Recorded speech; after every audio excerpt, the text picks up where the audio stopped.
Does anyone remember an old PC game from the early 1990s called Mr. Mix?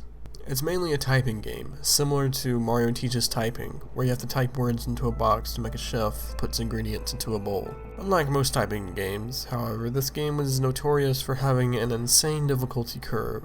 The game has a words per minute requirement for each level, being as low as 10 on one level and as high as 85 on the third.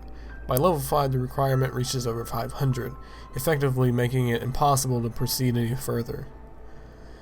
One of the main things that people noticed about this game was the background music.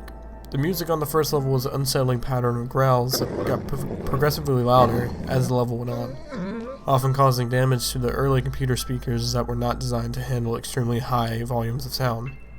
The second level had no music at all, and the third had what sounded like an extremely low quality recording of a hairdryer playing in the background.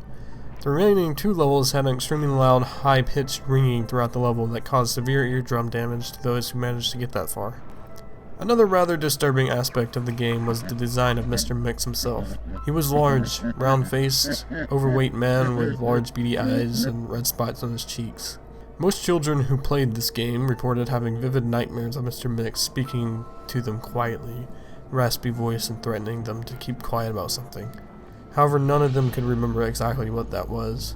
One psychologist who saw many of these children reported being disturbed by the sheer amount of terror on the faces of the children as they recounted the details of the nightmare.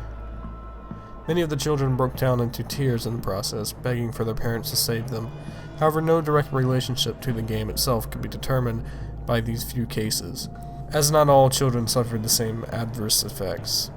For obvious reasons, the game did not sell very well. It remained in relative obscurity until a few years ago, when PC hackers got a hold of the ROM of the game and started digging through it. Using memory hacking software, they managed to crack the game's code and bypass the impossible fifth level. What they found, however, was extremely disturbing and caused many of them to quit the exhibition altogether. According to reports, the hackers left behind, the game behaves very strangely if the fifth level is bypassed.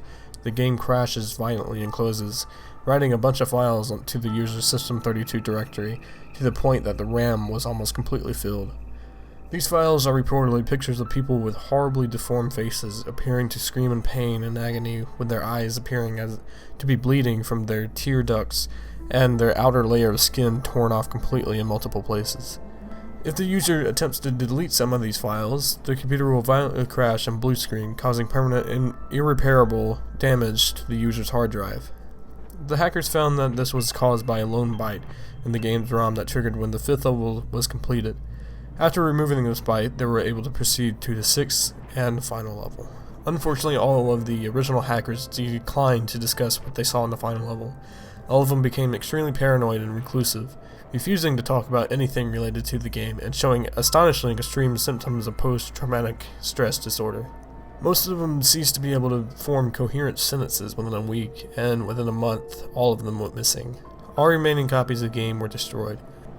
To this day, no one knows what was in that game that caused them so much psychological damage. Maybe it's better that way. 2 years after the incident, a man was arrested after trying to kidnap an 8-year-old girl from a grocery store. Through DNA and fingerprint analysis, the man was identified as one of the original hackers who viewed the final level of the game. He's wearing a white chef's hat and had a look of unspeakable malice and insanity on his face. When interrogated, the man would only say one thing: "I'm Mr. Mix.